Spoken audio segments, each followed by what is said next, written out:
Morning student, आज हम आगे का टॉपिक स्टडी करेंगे। आपका अगला है core function of a computer. As stated earlier, a computer is a device that takes an important from a user, process the input as per the instructions providing by the user and gives the output back to the user। कि जैसा कि आप जानते ही हैं कि computer एक device है जो कि आपसे इनपुट लेता है, फिर उस इंफॉर्मेशन को वो प्रोसेस करता है इंस्ट्रक्शंस के द्वारा, कि जो भी इंस्ट्रक्शंस देते हो उस इंस्ट्रक्शंस को रहते हुए वो प्रोसेस करता है उस डाटा को, और फिर वही चीज़ आपको जो भी कैलकुलेशन होगी या जो भी आउटपुट होगी वो आपको स्क्रीन में दिखाई देगा। Also computer can store the data and information for later you can user, कि कंप्यूटर में आप चाहो तो डाटा स्टोर करके रख सकते हो और वो आप आगे फ्यूचर के लिए यूज़ कर सकते हो उस डाटा का। फिर द मेजर फंक्शन और टास्क परफॉर्म बाय कंप्यूटर आज फॉलोइंग, कि जो कंप्यूटर के जो मेजर फंक्शंस हैं वो कुछ इस तरह से हैं। देखिए, सबसे पहले आप देखिए डाटा जो है वो एक रॉ इनपुट होता है, रॉ मटेरियल टाइप होता है। आप जो भी डाटा कंप्यूटर के अंदर डालते हो वो प्रोसेस करता है। आप चाहो तो उसको स्टोर कर सकते हो और स्टोर करने के बाद दोबारा से उसको प्रोसेस भी करवा सकते हो, और जो भी डाटा प्रोसेस होकर आउटपुट स्क्रीन में आता है उसको इन्फॉर्मेशन कहते हैं। Now come to the input क्या है? Input since a computer is a machine, आप जानते ही हो कंप्यूटर जो है एक मशीन है। It can not do anything on its on, कि कंप्यूटर खुद से कुछ नहीं कर सकता है। It works according to the data instructions given by the user के द्वारा जो भी इंस्ट्रक्शंस और डाटा दिया जाता है वो उसी को ही परफॉर्म करता है। The data and the information gives to the computer for processing are known as input, कि जो भी डाटा इंस्ट्रक्शन कंप्यूटर को दिया जाता है आपके द्वारा उसको इनपुट कहा जाता है। A computer accept input from the user, कि जो कंप्यूटर है वो यूज़र से इनपुट लेता है। Now process after accepting input from the user, कि जब कंप्यूटर से जब आपसे वो यूज़र से वो इनपुट ले लेता है, एक्सेप्ट कर लेता है, the CPU of the computer process the input as per the instruction. जो CPU है कंप्यूटर का वो क्या करता है, प्रोसेस करता है इनपुट को, जो भी इंस्ट्रक्शंस आप उसको दोगे, और प्रोवाइड बाय यूज़र के द्वारा दिया गया इंस्ट्रक्शन CPU करता है perform. These instructions are provided in the form of program, कि ये जो instructions होती हैं ये प्रोग्राम के थ्रू प्रोवाइड की जाती हैं। Processing means converting the raw data into the meaningful information. तो प्रोसेसिंग का मतलब होता है कि वो आपके रॉ डाटा को मीनिंगफुल इंफॉर्मेशन में कन्वर्ट कर रहा है। Output is the final result information after processing the raw data, कि आउटपुट जो है एक फाइनल रिजल्ट है आपका।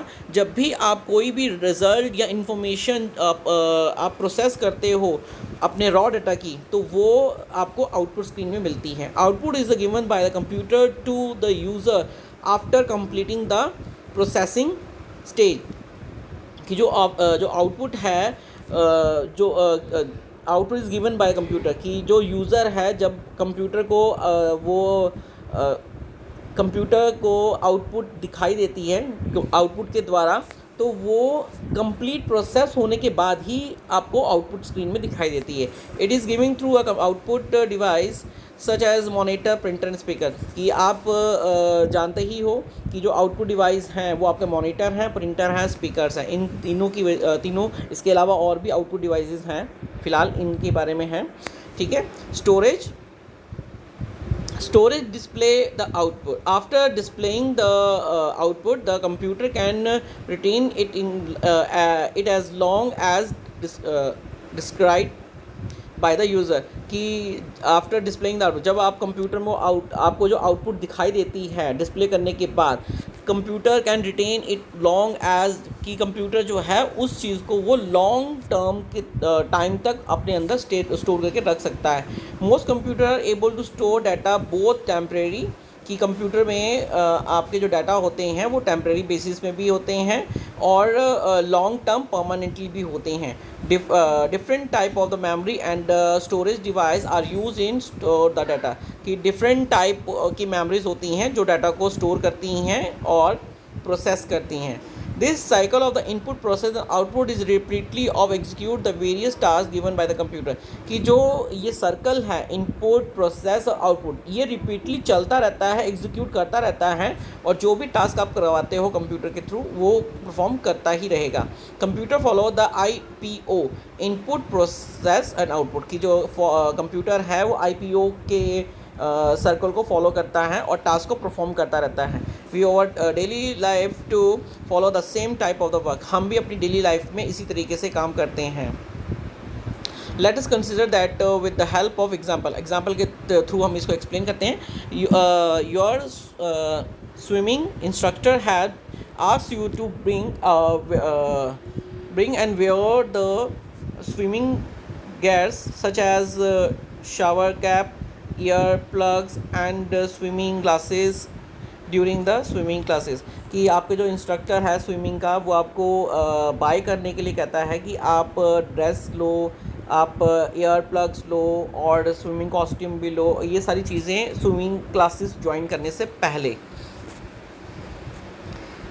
Let us assume that you do not have any of these things, अगर आपके पास इनमें से कोई भी चीज़ नहीं है तो व्हाट विल यू डू, तब आप क्या करोगे? You will go to the market, आप मार्केट में जाओगे, आप इन चीज़ों को बाय करोगे and will wear the during the classes, और जब क्लासेस आपकी स्टार्टिंग हो जाएंगी तब आप इसको क्या करोगे? पहनकर क्लासेस को ज्वाइन करोगे। तो सेम वही हुआ, इनपुट हुआ आपका स्विमिंग इंस्ट्रक्टर, उसने आपको गाइड किया। प्रोसेसिंग क्या हुआ? आप मार्केट गए और आपने उन सबको बाय किया। और आउटपुट क्या हुआ? वेयरिंग, आपने उन स्विमिंग गैजेट्स को पहना और स्विमिंग क्लास ज्वाइन कर ली। ठीक है, तो ये है आपका। Now come to the hardware. A computer system is complex system to perform specific task, कि कंप्यूटर सिस्टम जो है कम्प्लेक्स सिस्टम है जो परफॉर्म करता है specific task. It contain the hardware and software component, जो आपका जो कंप्यूटर है इसके अंदर आपको हार्डवेयर और सॉफ्टवेयर दोनों ही मिलते हैं।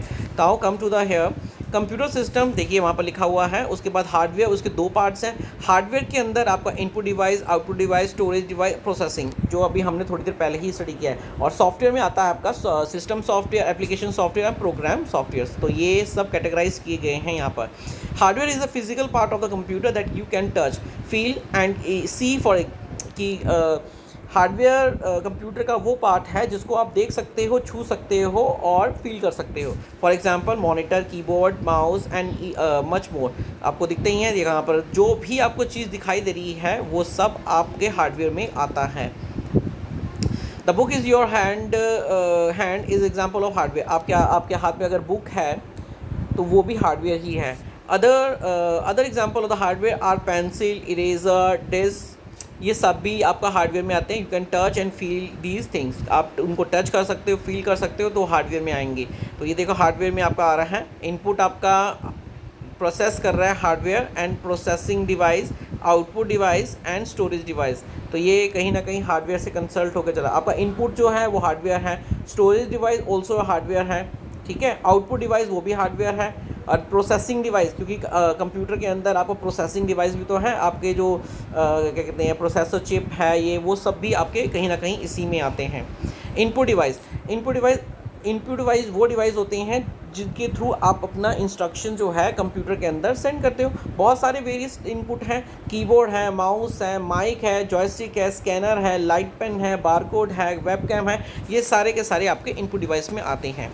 Now come to the output device. Output device वो डिवाइस होते हैं जो आपको रिजल्ट प्रोवाइड करते हैं। जो भी आप डाटा कंप्यूटर के अंदर डालते हो वो उसको परफॉर्म बीइंग प्रोसेस्ड होने के बाद रिजल्ट प्रोवाइड करते हैं, उनको हम आउटपुट कहते हैं। जैसे कि आपका मॉनिटर है, प्रोजेक्टर है, प्रिंटर है, स्कैनर है ना, हेडफोन है, ठीक है, तो ये सारे आपके हार्डवेयर में आते हैं। स्टोरेज डिवाइस एक ऐसा डिवाइस है जिसके अंदर आप कंप्यूटर की बहुत सारी इंफॉर्मेशन स्टोर करके रख सकते हो। जैसे कि आपके एग्जांपल के तौर में आता है हार्ड डिस्क है, पेन ड्राइव है, सीडी है, डीवीडी है, ब्लू रे डिस्क है, ये सब आपकी स्टोरेज डिवाइस में आती हैं। प्रोसेसिंग डिवाइस, जो आपका सीपीयू है वो सेंट्रल प्रोसेसिंग यूनिट उसको हम कहते हैं। CPU is also known as the brain of the computer. आप जानते ही हो CPU जो है कंप्यूटर का ब्रेन है। जो भी फंक्शन परफॉर्म किया जाता है कंप्यूटर के थ्रू वो CPU ही परफॉर्म करता है। CPU में आपके कंट्रोल जो भी इंस्ट्रक्शंस आप देते हो, जो भी आप कमांड देते हो या कुछ भी करते हो, वो सारा का सारा परफॉर्मेंस जो है CPU करता है। आप अगर मैथमेटिक के कैलकुलेशन करते हो, लॉजिक इनपुट आउटपुट करते हैं, तो वो भी CPU के थ्रू ही होता है। तो आप computer it takes the data from instruction from the memory unit and processing the data from per instruction given, कि वो डाटा जो आप कैलकुलेशन से कंसर्ट करते हो, मतलब कि डाटा इंस्ट्रक्शन जो है वो मेमोरी यूनिट से लेता है, प्रोसेस करता है और डाटा पर इंस्ट्रक्शन के हिसाब से आपको वो उसको आउटपुट में भी डालता है। After that the send the output back to the storage unit, और उसके बाद वही चीज़ वो आउटपुट जो है वो बैक हो जाती है स्टोरेज यूनिट पे। देखिए CPU के 3 पार्ट्स दे रखे हैं इन्होंने। सबसे पहले अर्थमेटिक लॉजिक यूनिट है, CPU कंट्रोल यूनिट है और तीसरा है मेमोरी यूनिट है।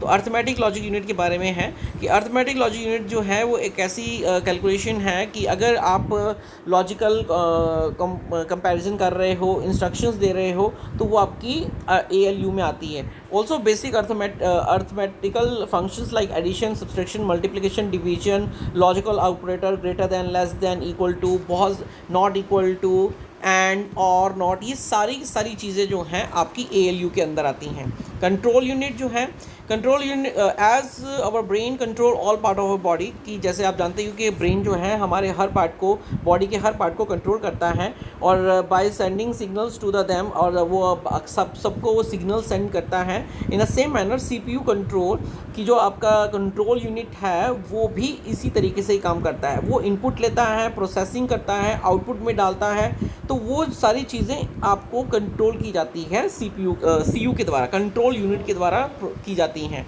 It take care of the step by step process of all operating inside the computer, कि ये जब भी कोई एक्शन क्रिएट होता है वो उसको स्टेप बाय स्टेप प्रोसेसिंग करता है। ऑल ऑपरेशंस जो होते हैं उसके वो इनसाइड CPU के अंदर होते हैं, और कंप्यूटर जो भी उसका प्रोसेस करेगा वो आपको उसके हिसाब से रिजल्ट भी प्रोवाइड करेगा। Software is the set of instruction given the computer hardware to perform a given task, कि सॉफ्टवेयर एक ऐसा सेट ऑफ इंस्ट्रक्शन है जो कि हार्डवेयर को परफॉर्म करता है कि वो इस टास्क को परफॉर्म करे, कि आपको परफॉर्मिंग दी गई है। देखो आपका डाटा हार्डवेयर में स्टोर है, ठीक है, हार्ड डिस्क में स्टोर है। आप अगर MS वर्ड को ओपन करते हो तो आप एक सॉफ्टवेयर को ओपन कर रहे हो और वहाँ से कमांड देते हो कि डाटा मेरी फाइल को ओपन करो, तो वो आपको ओपन करके देगा, ठीक है ना। तो आपका डाटा कहाँ स्टोर है? हार्डवेयर में, ठीक है ना। It including all the program of an operating system, game, data and much more. और फॉर एग्जांपल, कि जो भी आप इसमें इंक्लूड करना चाहते हो ऑपरेटिंग सिस्टम में, वो चाहे गेम है, डाटा है, इसके अलावा और भी सारे प्रोग्राम्स हैं, वो सब आते हैं। जैसे कि आपके पेंट है, नोटपैड है, MS ऑफिस है, MS लोगो है, विंडो है, ये सब आपके सॉफ्टवेयर के ही पार्ट हैं। इनका यूज़ करके आप डिफरेंट टास्क कर सकते हो। सॉफ्टवेयर कंप्यूटर का वो पार्ट है जिसको आप टच नहीं कर सकते, फील नहीं कर सकते, और ना ही आप उसको देख सकते हो, ठीक है। तो these are the different type of the software will use in different type of work, कि अलग अलग टाइप ऑफ के सॉफ्टवेयर होते हैं जो अलग अलग कामों में यूज़ किए जाते हैं। टाइप ऑफ सॉफ्टवेयर, सबसे पहले इन्होंने 3 टाइप्स दे रखे हैं। सबसे पहले है सिस्टम सॉफ्टवेयर। सिस्टम सॉफ्टवेयर जो है a collection of program that control the overall operations of the computer system is called system software, कि जो कलेक्शंस ऑफ प्रोग्राम है जो कि कंट्रोल करता है ओवरऑल ऑपरेशंस को, उसको हम सिस्टम सॉफ्टवेयर कहते हैं। बेसिकली सिस्टम सॉफ्टवेयर होता क्या है, आप अगर विंडो 7, विंडो XP, विंडो 8 इन सब का यूज़ कर रहे हो ना, तो ये आपके सिस्टम सॉफ्टवेयर ही हैं। जैसे यहाँ पर लिखा भी हुआ लास्ट में, एग्जाम्पल के तौर पर लिखा हुआ है यहाँ पर window and Linux and are the some example of the operating system. तो जब आप ये ऑपरेटिंग सिस्टम कंप्यूटर में इंस्टॉल करते हो तो ही आप आपका कंप्यूटर ओपन करके खोल के देख सकते हो और डिफरेंट काम कर सकते हो। मतलब सबसे इम्पॉर्टेंट यह है कि software, system software is important. कि आप जो सिस्टम सॉफ्टवेयर विंडो इंस्टॉल करोगे तो ही आप अगला स्टेप कर सकते हो। तो अगला स्टेप क्या है? Application software. एप्लीकेशन सॉफ्टवेयर वो तो सॉफ्टवेयर हैं जिनका यूज़ आप अपने वेरियस कामों के लिए करते हैं, जैसे एम एस ऑफिस में M S Word, Excel, PowerPoint, Access है, फोटोशॉप है, इंटरनेट एक्सप्लोरर है। इन सब का यूज़ आप डिफरेंट टाइप्स के लिए करते हो। आपको पावर पॉइंट प्रेजेंटेशन बनानी है, पावर पॉइंट। अगर आपको डाटा से कंसल्ट है तो एक्सेल और एक्सेस है। और अगर आपको लेटर टाइप करना है, नोट्स मेकिंग करना है तो एम एस वर्ड है। अगर आपको फ़ोटो को थोड़ा अच्छा डिज़ाइन करना है तो फोटोशॉप है। अगर आपको इंटरनेट करना है तो इंटरनेट एक्सप्लोरर है। तो ये सारे सॉफ्टवेयर्स कहलाए जाते हैं। Programming software, the software is which the user perform programming on the computer is called programming software. कि कुछ सॉफ्टवेयर ऐसे भी होते हैं जो कि प्रोग्रामिंग पर्पस के लिए यूज़ किए जाते हैं, उनको हम प्रोग्रामिंग सॉफ्टवेयर कहते हैं। जैसे आपका MS लोगो है, सी है, C++ है, जावा है, पाइथन है, ये सारे के सारे आपके प्रोग्रामिंग सॉफ्टवेयर्स हैं। ओके, नाउ मेमोरी यूनिट आप जानते ही हो कि we human have the brain, कि आप जानते हो कि ह्यूमन में ब्रेन होता है और ब्रेन के अंदर हम बहुत सारी चीज़ें सोच समझ के रखते हैं। अगर हमको कुछ भूल भी जाता है, लेकिन अगर हम थोड़ा ज़ोर देख कर सोचने की कोशिश करते हैं तब भी हमको याद आ जाती है।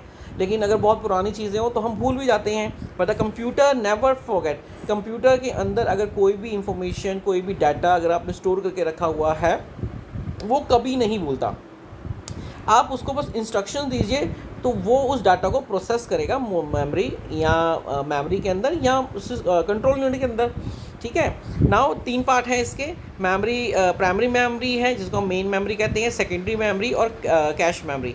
देखिए मेमोरी का स्ट्रक्चर भी दे रखा है। मेमोरी तीन कहाँ की आती है। प्राइमरी मेमोरी जो है उसके 2 पार्ट्स हैं, रैम स्टैटिक है, डायनेमिक है, और रोम, प्री रोम, ई रोम और ई रोम। इनके मीनिंग्स अलग अलग हैं, आपको आगे स्टडी मिलेगा। और स्टोरेज में आपका सेकेंडरी में आपका हार्ड डिस्क आता है, मैग्नेटिक डिस्क आता है, सीडीज़ है, हाँ जी सीडीज़ हैं, डीवीडी है, सीडीज़ हैं, ब्लू रे डिस्क है, एक्सेट्रा, ये सब इसमें आती हैं। कैश मेमोरी के बारे में मैं आपको पहले बता देता हूँ। कैश मेमोरी आपके मोबाइल में भी होती हैं। अगर आप कभी मोबाइल के अंदर स्टोरेज में जाकर देखोगे ना तो वहाँ पर कैश मेमोरी होती है। कैश मेमोरी को अगर आप चाहो तो डिलीट कर सकते हो। ये एक टेम्प्रेरी मेमोरी है। अगर आपका डाटा मतलब इसके अंदर कंप्यूटर अपनी उसके लिए एक इमेज क्रिएट करता है, ठीक है, और आप इस चीज़ को अगर डिलीट भी करते हो तो आपका डाटा डिलीट नहीं होता है। ठीक है, चलिए आगे चलते हैं। Now come to the primary memory जो है उसको हम मेन मेमोरी कहते हैं। जैसे रैम एंड रोम है, तो रैम आपका रैंडम एक्सेस मेमोरी है, ये आपकी एक टेम्परेरी मेमोरी है। It is the place where the operating system application program and the data in current use are kept temporary so that they can be accessed by the CPU। कि जो RAM है वो एक temporary memory है। जब भी आप computer को ऑपरेट करते हो तो इसके अंदर, रैम के अंदर टेम्प्रेरी बेसिस में आपको जो डाटा है वो स्टोर होना शुरू करता है। जो भी आप इंस्ट्रक्शंस देते हो, जो भी आप कमांड देते हो, वो टेम्प्रेरी बेसिस में इसमें स्टोर होना शुरू हो जाता है। और CPU के जब तक CPU चल रहा है तब तक ये इंस्ट्रक्शंस जो हैं वो वैलिड रहती हैं। ठीक है, और रैम जो है वो read and write memory which store data until the computer turn on. जब तक कंप्यूटर ऑन है तो रैम में जो भी डाटा है वो आपका रीड राइट मोड में होता है, आप उसको देख सकते हो, पढ़ सकते हो। All the data in instruction will be erase from RAM as soon the power off. जब भी कंप्यूटर का पावर ऑफ होता है तो इसके अंदर का जो डाटा और इंस्ट्रक्शंस हैं वो फिनिश हो जाती हैं। It is also known as the volatile memory. इसको हम वोलेटाइल मेमोरी भी कहते हैं। आपको थोड़ा ध्यान ये देना पड़ेगा, कभी कभी रैम एंड रोम सीधा नहीं आता है। कभी कभी क्वेश्चन इस तरीके से पूछे चले जाते हैं कि हाँ भी वोलेटाइल मेमोरी क्या होती है, तो आपको फिर याद होना चाहिए हाँ भी RAM is a volatile memory. Okay, फिर रैम के अंदर 2 पार्ट हैं, एक आपका स्टैटिक रैम है और एक डायनेमिक रैम है। तो static RAM continue to hold the data instruction continuously till the power is supplied. कि जब तक उसकी पावर सप्लाई होती है तब तक उसके अंदर डाटा स्टोर रहता है, वो होल्ड करता है डाटा और इंस्ट्रक्शंस को। There is no need to be refresh their memory like D RAM and, कि उसको मेमोरी को रिफ़्रेश करने की ज़रूरत नहीं है जैसे डी रैम की है। S RAM consume more power and it expensive too. कि ये जो एस रैम है, स्टैटिक रैम है, ये बहुत ज़्यादा पावर का कंज्यूम करता है और एक्सपेंसिव भी है। But it is also the fastest memory as has a long life, कि ये एक फास्टेस्ट मेमोरी भी है और ये लॉन्ग लाइफ तक चलती भी है। डायनेमिक मेमोरी आपकी, डायनेमिक आपका D RAM unlike S RAM need to be refreshed continuously in order to retain the data and instruction, कि इसको रिफ़्रेश करने की ज़रूरत पड़ती है कॉन्टीन्यूसली ताकि आपका डाटा जो है वो रिटेन रहे। D RAM is slower and smaller in size in compare to S RAM, की जो आपका डी रैम है वो स्लो भी है और स्मॉलर भी है कंपेरेटिवली एस रैम के हिसाब से। और it is consumes less power, ये कम बिजली का यूज़ करता है और लेस एक्सपेंसिव भी है एस रैम से। Now come to the ROM. ROM है आपका read only memory. Read only memory जो है आपकी परमानेंट मेमोरी कहलाई जाती है। It hold the data instruction even if there is no power supplied it off, कि जब अगर पावर सप्लाइड नहीं भी है तो भी इसकी जो डाटा और इंस्ट्रक्शंस हैं वो सेव रहता है। ये नॉन वोलेटाइल मेमोरी कहलाई जाती है, कि अगर डाटा आपका पावर ऑफ भी हो गया तो भी डाटा आपका रिटेन रहेगा आपके पास। It is a read only memory, ये एक रीड ओनली मेमोरी है। As one store it content can not be change, अगर ये एक बार स्टोर कर दिया गया है तो इसके कंटेंट चेंज नहीं किए जा सकते हैं। ROM store small and contain program that need not to be change, कि जो रोम है वो स्टोर करता है स्मॉल एंड कंटेन प्रोग्राम जो कि चेंज करने की ज़रूरत नहीं पड़ती है। Some application of the such programs are bootstrap loader, कि कुछ प्रोग्राम हैं एप्लीकेशन आपके प्रोग्राम्स हैं जैसे बूटस्ट्रैप प्रो लोडर हैं। Few instruction of the how to play a game etcetera, कि किस तरीके के फ्यू इंस्ट्रक्शंस होती हैं कि किस तरह से प्ले गेम खेला जाता है। ROM chip are not only used in computer, कि रोम चिप जो अकेली नहीं है जो कंप्यूटर में यूज़ की जाती है, but also in other electronic item like washing machine and microwaves, कि रोम अकेला कंप्यूटर में ही यूज़ नहीं किया जाता है, ये आपके वॉशिंग मशीन और माइक्रोवेव में भी किया जाता है। Now come to the next, P ROM programmable read only memory, erasable programmable read only memory, electrically erasable and programmable read only memory, ये इनके शॉर्ट फॉर्म है, ठीक है, और ये आपकी इसकी फुल फॉर्म है।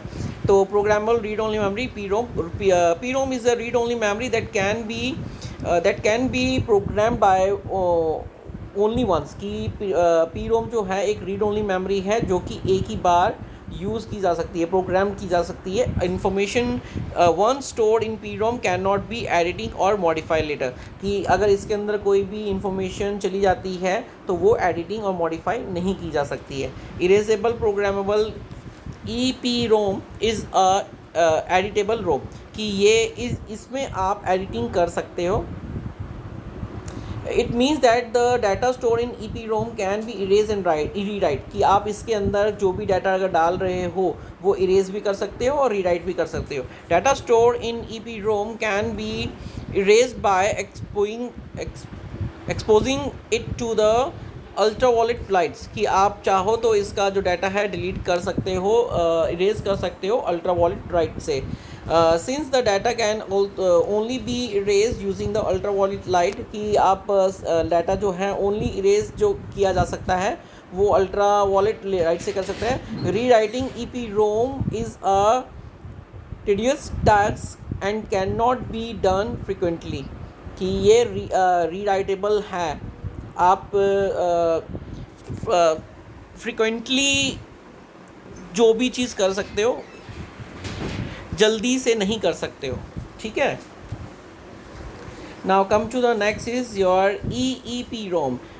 EEP ROM is also a editable ROM, कि ये भी एक एडिटेबल रोम है, but the only difference between EP ROM and EEP ROM, कि जो EP रोम है कि दोनों में डिफरेंस क्या है, कि जो EEP रोम है प्रोग्राम्ड एंड इरेज इलेक्ट्रिकली, कि जो आपका EEP रोम है वो प्रोग्राम एंड इरेज इलेक्ट्रिकली करता है। As it can be erased and reprogrammed electrically, rewriting EEPROM is very easy task and can be done frequently, कि इसमें जो भी आप काम कर रहे हो वो आप फ्रिक्वेंटली कर सकते हो जल्दी, और रीराइट भी कर सकते हो, और ये इजी टास्क है, आसानी से किया जा सकता है।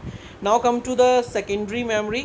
सेकेंडरी मेमोरी जो है इसको हम एक्सटर्नल मेमोरी भी कहते हैं और एक्सिलरी मेमोरी भी कहते हैं। It is also permanent, is non volatile in nature. ये एक परमानेंट है और ये नॉन वोलेटाइल मेमोरी भी नेचर है इसका। It hold the instruction permanently, ये कोई भी इंस्ट्रक्शन है परमानेंटली स्टोर करके रखती है चाहे पावर ऑफ भी हो जाए। It is slower then the main memory, ये मेन मेमोरी से स्लो होती है। The CPU can not directly execute these memory, तो CPU जो है सीधा डायरेक्टली इसको एक्सेस नहीं कर सकता है। The program stored in second memory device are first transferred into RAM and then access from CPU। कि सबसे पहले सेकेंडरी स्टोरेज डिवाइस जो है अगर कोई फाइल उसको जो भी काम करना होता है प्रोग्राम करना पड़ता है वो पहले रैम के पास भेजेगा और तब उस CPU को वो CPU जो है उस चीज़ को एक्सेस करेगा। सेकेंडरी मेमोरी और secondary storage device are two type, दो तरह के होते हैं, एक मैग्नेटिक एंड ऑप्टिकल। तो magnetic devices including the hard disk and optical devices are CD, DVD, blu ray, pen drive, ये हैं आपकी। तो डिफरेंट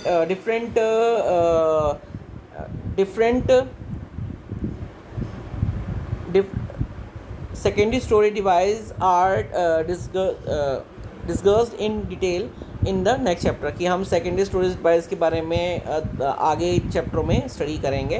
कैश मेमोरी के बारे में है, तो मैंने आपको जैसे स्टार्टिंग में पहले ही बताया था कैश मेमोरी जो है जो which can be increase the processing speed, कि जो cache memory is very high and high speed memory which can be increase the process speed of the CPU to great extent. कि ये एक ऐसी memory है जो कि बहुत हाई स्पीड देती है, प्रोवाइड करती है आपके CPU को। It act as the buffer between the CPU and the main memory, ये एक तरह का बफर है जो कि CPU और मेन मेमोरी के बीच में होता है। Cache memory hold those instruction that are most frequently use by CPU। कि कैश मेमोरी जो है वो आपकी इंस्ट्रक्शंस को होल्ड करता है जो आपने रिसेंटली दी गई हैं। These instructions are transferred from the disk to the cache memory। की जो instructions होती हैं ये ट्रांसफ़र हो जाती हैं डिस्क के अंदर कैश मेमोरी के रूप में by the operating system from where the CPU can access them quickly। कि ये जो मेमोरी हैं जब भी आप कोई काम करते हो इंटरनेट पे, चाहे वो आप इंटरनेट में काम कर रहे हो, चाहे किसी ऐप में काम कर रहे हो, चाहे कोई सॉफ्टवेयर में काम कर रहे हो, वो सारी इन्फॉर्मेशन जो है वो इसके अंदर स्टोर होती रहती हैं ताकि आप जब दोबारा काम करो तो वो चीज़, वो पर्टिकुलर पोर्शन जो है वो क्विकली एक्सेस हो सके। आप चाहो तो इसको डिलीट कर सकते हो, ठीक है। नाउ आप नीचे देखिए मेमोरी यूनिट्स के बारे में है। देखो बिट जो है वो 0 और 1 का होता है, सिंगल बाइनरी डिजिट होती है। आपका निबल जो है वो 4 बिट का होता है। बाइट जो है वो 8 बिट की होती है। 1 KB जो है वो 102 बाइट का होता है। 1 MB जो है 102 KB का होता है, ये हम पहले भी पढ़ चुके हैं। 1 गीगाबाइट जो है 1024 MB का होता है।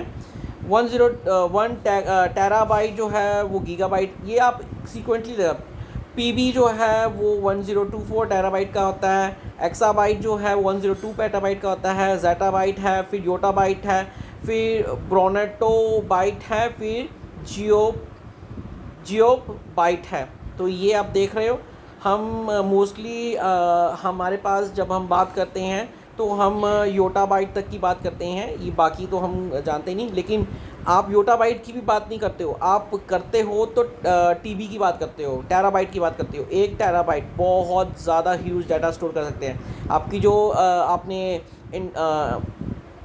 इंटरनल एक्सटर्नल हार्ड डिस्क आपने देखी होंगी ना, जो आप USB के थ्रू ऑपरेट करते हो, वो आपकी TB में आती है। तो 1 TB, 2 TB या 4 TB, 8 TB इस तरीके से आती हैं। तो वो आपके डाटा को स्टोर करने के लिए भी यूज़ की जाती हैं, ठीक है।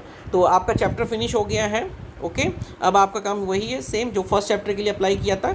अच्छे से वीडियो को समझो, वीडियो को देखो, और जो भी चीज़ अगर क्लियर नहीं होती तो आप पूछ सकते हो। और आपको चैप्टर रीड भी करना है अगर आप करना चाहो, या वीडियो अच्छे से देख लोगे तो चैप्टर रीड करने की ज़रूरत नहीं पड़ेगी। और इसका टेस्ट योर सेल्फ सेम वही है, MCQ, true for, fill in the blanks, application based, ये सब आपको बुक में ही करना है। और ओनली क्वेश्चंस, शॉर्ट क्वेश्चंस, उनको आपको कॉपी में करना है, ठीक है। काम कंप्लीट कीजिए जल्दी से। Thank you.